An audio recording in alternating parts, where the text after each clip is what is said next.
I'm fine, sir. How are you, sir? Good, good. So you want to discuss phonics? Phonetics and Nato Phonetics, sir. I think last week only I heard about it, sir. I am Indian. Yeah, I learn alphabets through A for apple, B for ball, C for cat, D for dog, E for elephant, like that. But in it's sounds different, but the native speakers are learn alphabets in a different way. Yeah, phonetics. It's called Yeah, phonetics. And phonetics phonetics. is the study of sounds. Yeah. And English has distinct sounds, and those are, you asked me about phonemes. Those are phonemes like CH, SH, all the initial consonants, B and P. So usually we pair them because they're very similar with the B and P and C and K and D and T, F and V, G and J, L and R, M and M, S and Z, and maybe V and W. Okay, Yes, so sir. I am Tamil. I am from Tamil Nadu, sir. My mother tongue is Tamil. Yeah, I think Tamil is a phonetic language, sir. We don't have we don't have come across any problems if I read or if I speak. We speak in the same way. We also write, but English is something different. yeah, English is not totally phonetic, no, because GH can be an F. GH can be Yeah. an ending sound F, like enough or graph, or words that are similar. It could be a PH, graph, GRAPH. That's an F. Enough, ENOUGH. That's an F. Final sound F. So it's very confusing to people. And GH at the beginning, the word is ghost. Ghost. So Yes, GH so ghost. yeah, so sometimes you just have to learn the exceptions as you come across them, because it's impossible to teach them. Yes. Yeah. All right. I think practice only makes perfect. I think in phonetics like that, each words and written form and spoken form are different in Hmm. English. What do you mean the Is it written correct? form? What do you mean? Yeah. In English, spoken form of the English and the written form of the English is different. Sometimes, Yeah. yes, because Yeah. you can say I'm gonna go to the store, but if you're writing it, you're gonna say it. I am going to go to the store. You're not going to use the slang writing, or the colloquial way to express it, because some people say often, some people say often, some people Often. pronounce and interesting. I usually don't say the T, I think. So people always talk about my about, how I pronounce about. So about. So there's different pronunciations that are different for different areas too. So I would like to say one thing, sir. The pronunciation is very essential for spoken English. mhm. But This pronunciation is would I say it's essential? It's fairly important, because if I don't know what you're saying, then it's going to affect my ability to understand what you're saying.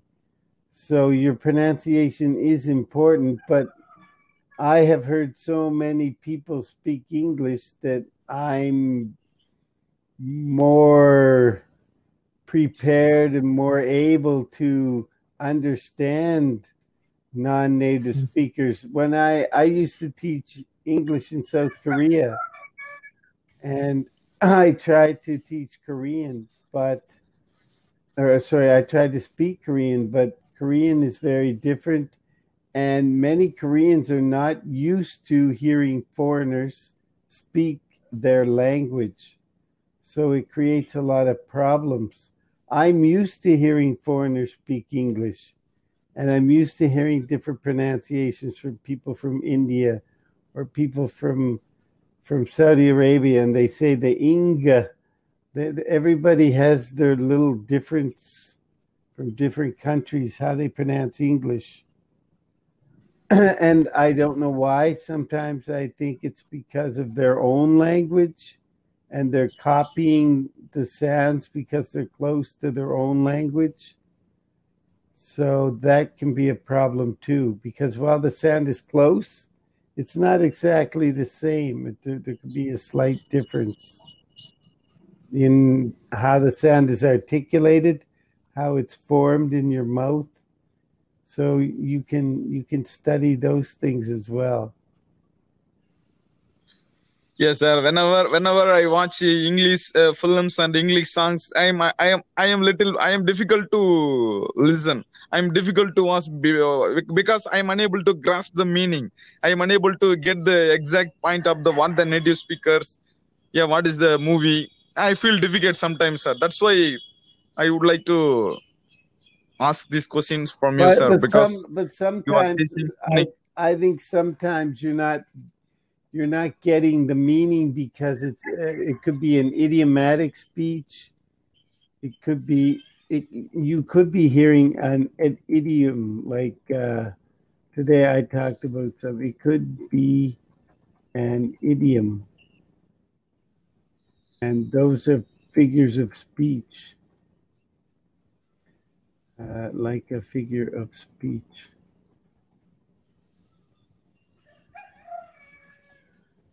Today I talked about some figures of speech on a plane. What was it? If you could fly to the moon. If you could fly me to the moon.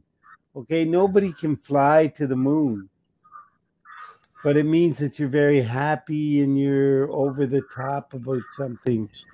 So, people say, fly me to the moon because I feel on top of the world. I'm so happy and so satisfied and so excited.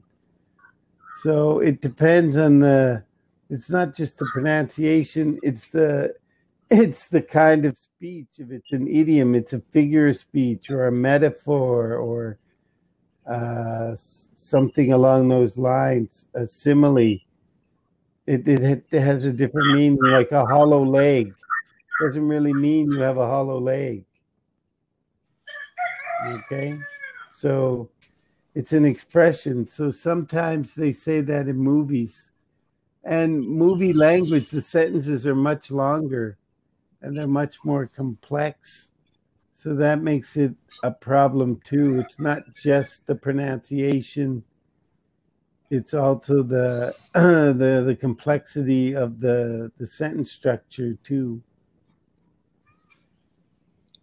Yeah, they are using expression like phrasal verbs and figure of speech. That's why we are unable to get the points. Yeah, Yeah, I think I think, sir, you would like to say like the points. I thought, is it correct, sir? yeah, it's like figures of speech and different different ways of pronunciation. I mean, they pronounce English differently in the UK, and they have different words than we do in Canada. For example, they say, "Get on the lift." Can you hold the lift? We say elevator. Uh, they say the boot and the bonnet. We say the hood and the trunk of the car. So there are many differences, even within English, between what some people call American English and the Queen's English. And there are debates about it all the time. There are differences in grammar rules because it comes from Harvard or Cambridge. It's very difficult to have 100% consistency in English. And the last thing you asked me about the NATO phonetic alphabet. Is that what you Foxtrot and Alpha, Beta, Charlie, Delta, Tango, You asked me about that too.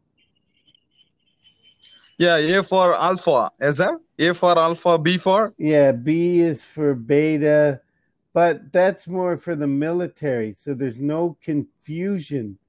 So when they use that to spell things, like they'll say cat, Charlie, Alpha, Tango. Okay, so there's no confusion. They have to be exact in the military. They cannot make a mistake. It can cost Yeah, people. could you say it for me? What's that? NATO alphabets. You want me to say it now? Yeah, yeah, yeah. Okay, I can tell you it's so A is Alpha, B is Bravo, C is Charlie, D is Delta, E is Echo, F is Foxtrot, G is Golf, like to play golf like Tiger Woods. Goal. H is Hotel, I is India, Hotel. India, I is Indian. India, Oh, I'm India. in India. J is Juliet, K is Juliet. yeah, K is Kilo, L is Kilo. Lima, M is Mike, N is November, O is Oscar, P is Papa, Q is Quebec. Really? R is Romeo. What is it? Q. Quebec. It's in Canada. It's a province in Canada. I'm surprised. I didn't know. Romeo is R. S is Sierra. Yeah, Romeo there in the alphabet. Am I correct, sir? Yeah, T is Tango. Juliet. Yeah, Romeo and Juliet. S is Sierra. T is Tango. U is Uniform. V is Victor. W is Whiskey. X is X. Whiskey. Yeah, whiskey, like the drink, the alcohol drink. X is X-ray. Y is Yankee, and Z or Z is Zulu. Okay, Zulu. I just want to check and see if they're the same. Yeah. I didn't know some of these. I knew a lot because when you talk on a radio, on a CB, when I was younger, we had a CB radio. You talk to truck drivers. They have a radio with a microphone in their truck a long time ago. So they used the NATO alphabet. CB ham, it was ham radio operators. They used the NATO alphabet as well. Okay, so we have about 2 minutes left. Anything else? If you want help learning pronunciation, minimal pairs is a really good way. You take two letters like L and R, and you change one letter. Light, right. Long, wrong. Okay, you can put words like that together, and that's a good way to practice pronunciation and show a clear distinction between the sounds of like a B and a P. Because B is B and P is P, P. There's aspiration. You can feel the air. And with B, there's no. So bat and P, P, pat, pat. So I get people to put their hand P, P, so they can feel the air on their hand, okay, for B and P. And then there's D, D, D, T, T. So you get dad and tad or different. Dad, tab. Yeah. Okay, dip and tip. Okay, you can hear that. And just use short words. You don't need long words. Okay, you have any questions?